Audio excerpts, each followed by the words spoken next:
Hello all, మీ అందరికీ welcome back to my channel cinema పిచ్చోడు. ఈ రోజు మనం మాట్లాడుకోబోతున్నాం మృత్యుంజయ్ మూవీ గురించి, starring Shri Vishnu and Rebecca John in lead roles. First thing first, నాకైతే ఈ మూవీ నచ్చింది. ఇది ఒక gripping cat and mouse crime thriller అని చెప్పొచ్చు.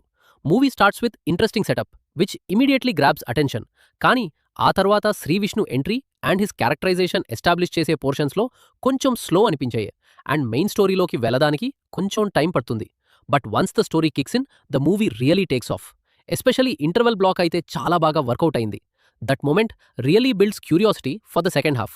సెకండ్ హాఫ్కి వచ్చాక స్టోరీ ఇంకా ఇంట్రెస్టింగ్గా మారుతుంది. హీరో అండ్ విలన్ మధ్య scenes cat and mouse game లాగా చాలా గ్రిప్పింగ్గా రాసుకున్నారు. ఈ సీన్స్ ఆడియన్స్ని ఎంగేజ్ చేస్తాయి. Writing and screen play in second half are very strong and క్లైమాక్స్లో రివీల్ అయ్యే ట్విస్ట్ కూడా బాగా వర్కౌట్ అయ్యాయి.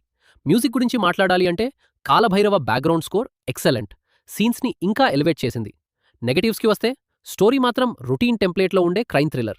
ఈ ఫార్మాట్లో మనం ఆల్రెడీ చాలా మూవీస్ చూసాం. అలాగే ఫస్ట్ హాఫ్ స్లోగా వెళ్తుంది అండ్ సెకండ్ హాఫ్లో కొన్ని సీన్స్ కొంచెం ఇల్లాజికల్గా అనిపించాయి.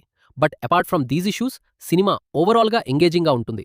Final verdict, Mrityunjay is a well written crime thriller with engaging screen play and gripping cat and mouse moments. Thriller movie లవర్స్కైతే డెఫినెట్గా మస్ట్ వాచ్ అని చెప్పొచ్చు. That's it. అండ్ ఇలాంటి ఆనెస్ట్ తెలుగు మూవీ రివ్యూస్ కోసం మన ఛానల్ సినిమా పిచ్చోడుని సబ్స్క్రైబ్ చేయడం మర్చిపోకండి. See you in the next review.